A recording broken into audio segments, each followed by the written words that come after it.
Again to ई विद्यार्थी dot my name is वर्षा और इस वीडियो के साथ हम स्टार्ट कर रहे हैं कॉन्टिनेंट्स को। सो कॉन्टिनेंट्स हमने जाना कि ये लार्ज लैंड मासेस है, जमीन के बड़े बड़े टुकड़े हैं। ये इनका नंबर कितना है? 7 है। सो दे आर 7 मेजर कॉन्टिनेंट। हमारे यहाँ 7 बड़े बड़े कॉन्टिनेंट्स है और ये जो कॉन्टिनेंट्स है उनका नाम हम सभी जानते हैं, लेकिन ये जो 7 कॉन्टिनेंट्स है आखिर वो सेपरेट है, एक साथ है या फिर कैसे हैं, टुकड़े कैसे बने, तो वो जानने की कोशिश करते हैं। They are separated by large water bodies. तो हमने क्या जाना कि ये क्योंकि टुकड़े हैं तो ये सेपरेटेड हो गए। सेपरेटेड किससे है? लार्ज वाटर बॉडीज से ये सेपरेटेड है। अब क्योंकि ये नंबर में 7 है तो इनका नाम भी जान लेते हैं, हम सभी को पता है, लेकिन एक बार फिर से देखते हैं कि क्या क्या है इनके नाम। दीज कॉन्टिनेंट आर, इनके नाम क्या क्या है? Asia, Europe, Africa, North America, South America, Australia and Antarctica. These are 7 major continents. सबसे पहले हम बात करेंगे हमारे एशिया की, फिर हम जाएंगे यूरोप पे, फिर हम बात करेंगे अफ्रीका की, and then we will move on to our North America, फिर South America, and then we will talk about Australia and lastly हमारा अंटार्कटिका। सो इस क्रम में हम अपने सारे कॉन्टिनेंट्स को पढ़ने वाले हैं, लेकिन उससे पहले हम क्या करेंगे, इनको हम अपने वर्ल्ड मैप पे देख लेते हैं। तो यहाँ पे आपको वर्ल्ड मैप दे रखा है। ये वाली जो साइड है वो नॉर्थ है, ठीक है। सो हम सभी को पता है दिस इज नॉर्दर्न हेमिस्फीयर, क्योंकि यहाँ पे हमने इक्वेटर देख लिया अपना। So this side is your northern hemisphere and this is your southern hemisphere. Start करते हैं हमारे वेस्टर्न साइड से। यहाँ पे आपको क्या दिख रहा है? नॉर्थ अमेरिका दिख रहा है। देन इसी के साउथ में, इसी के सदर्न हेमिस्फीयर में क्या दिख जाएगा आपको? South America.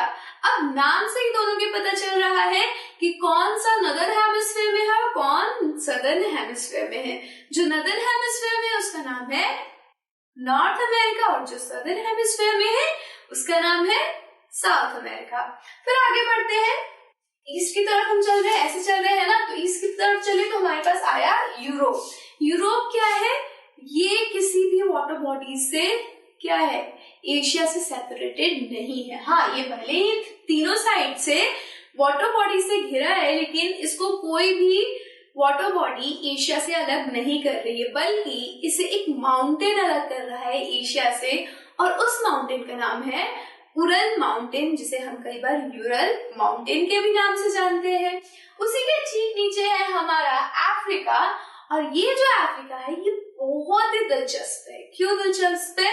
क्योंकि इसके अंदर तीनों ही हमारी जो मेजर लैटिट्यूड्स है, that is tropic of cancer, जो कि आपको यहाँ दिख रहा है, ये रहा इक्वेटर, और ट्रॉपिक ऑफ कैप्रिकॉर्न, ये तीनों ही इसे पास करते हैं। और ये इकलौता ऐसा कॉन्टिनेंट है जिससे तीनों लैटिट्यूड, जो हमारे मेजर लैटिट्यूड्स है, पैरेलल ऑफ लैटिट्यूड, वो पास करते हैं। फिर हम बात करेंगे एशिया की।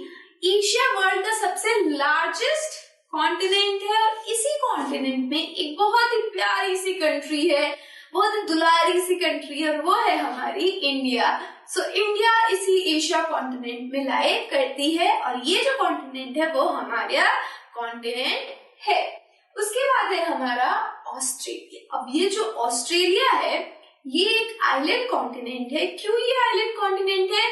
क्योंकि ये पूरे तरफ से, सभी चारों तरफ से ये किससे घिरा हुआ है? वाटर से घिरा हुआ है। तो कोई भी लैंड अगर चारों तरफ से वाटर से घिरा हो तो उसे हम आइलैंड कहते हैं। तो ये एक कॉन्टिनेंट है। अब ये चारों तरफ से घिरा हुआ है वाटर से, वाटर बॉडी से, तो इसको हमने क्या नाम दे दिया? आइलैंड कॉन्टिनेंट कह दिया। सो अगर आपसे कोई बोले कि आइलैंड कॉन्टिनेंट का नाम बताओ, तो वो कौन सा कॉन्टिनेंट होगा? हमारा ऑस्ट्रेलिया। एक और बात इसकी कि ये भी कहाँ पे है? अगर इक्वेटर से इसकी पोजीशन देखी जाए तो ये सदर्न हेमिस्फीयर में लाई करता है। अब एक और ऐसा हमारा कॉन्टिनेंट है जो पूरा का पूरा कहाँ लाई कर रहा है? सदर्न हेमिस्फीयर में लाई कर रहा है, लेकिन इसकी एक और खास बात है कि यहाँ पे क्या है? यहाँ पे पूरे साल बर्फ जमा रहता है, यानी यहाँ पे क्या है? ठंड हमेशा रहती है। और उस कॉन्टिनेंट का नाम है अंटार्कटिका। ये जो अंटार्कटिका कॉन्टिनेंट है वो बिल्कुल साउथ पोल को इंसर्कल करता है, यानी इसी के अंदर साउथ पोल बिल्कुल बीचों बीच है। यहाँ पे ह्यूमन हैबिटेशन नहीं रहती है, यहाँ पे कोई भी ह्यूमन नहीं रहता है, बट टाइम टू टाइम हर कंट्री अपने रिसर्चर्स को यहाँ पे भेजते रहते हैं। So this is the positions of our continent. हमने अपने पोजीशन की बात कर ली कि हमारे कॉन्टिनेंट्स कहाँ है। अब नेक्स्ट वीडियो में हम स्टार्ट करेंगे हमारे एशिया कॉन्टिनेंट से। So till then, keep learning with us and keep watching with us. Bye.